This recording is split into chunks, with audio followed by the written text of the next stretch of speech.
గొడవ పడుతుంటే మీకు కాలు పట్టుకుంటాం సార్ మా పాపని మా తమ్ముని ఏం చేయకుండా నేను ఈ అమ్మాయి ఆ రెడ్డిస్ వాళ్ళ కాళ్ళ మీద పడ్డాము.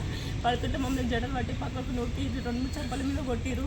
చెంపల మీద కొట్టిన తర్వాత పాప ముఖం చూడండి అంటే పాప లేదు మీరు లేదు జరగండి అని పాపలు మమ్మల్ని పక్కకు నూకేసి సార్. పాపకి నూకి నమ్మడు పాపకి ఎక్కడన్నా దెబ్బ తాకింది చూడలేదు సార్. పాప పాలు తాగుతుంటే మేము మంచిగానే ఉందనుకున్నాం పాప అయితే సార్. కానీ అక్కడ ఏం జరిగింది ఇంకా మాకు అర్థమవుతుంది సార్. వీళ్ళ ఒంటి మీద దెబ్బలు ఉన్నా కూడా వాళ్ళకి ఏం కాలేదని అక్కడ మొత్తం అది చేస్తున్నారు సార్. మాకు ఏదైనా న్యాయం జరగాలి. ఆ పాప చనిపోయింది. ఆ పాపకు ఫస్ట్ కూడా వాళ్ళు కొడితేనే నెలలు నిన్న ముందుకే పాప డెలివరీ అయింది. పాప డెలివరీ అయితే నీలపూర్ హాస్పిటల్లో 2 నెలలు ఉన్నాం. 2 నెలల తర్వాత మళ్ళీ మేము జాతరలోకి వస్తే జాతరలో మమ్మల్ని అది చేసారు సార్. మొత్తం 2 సార్లు సార్ వాళ్ళ గొడవలే. మేము వాళ్ళకి భయపడి కూడా మేము కేసు కూడా పెట్టలేదు సార్. మమ్మల్ని ఊళ్ళో ఉండని చెప్పారు మా మీద మేము ఏదైనా కేసులు పెడితే కూడా. పాప వయసు ఎంత?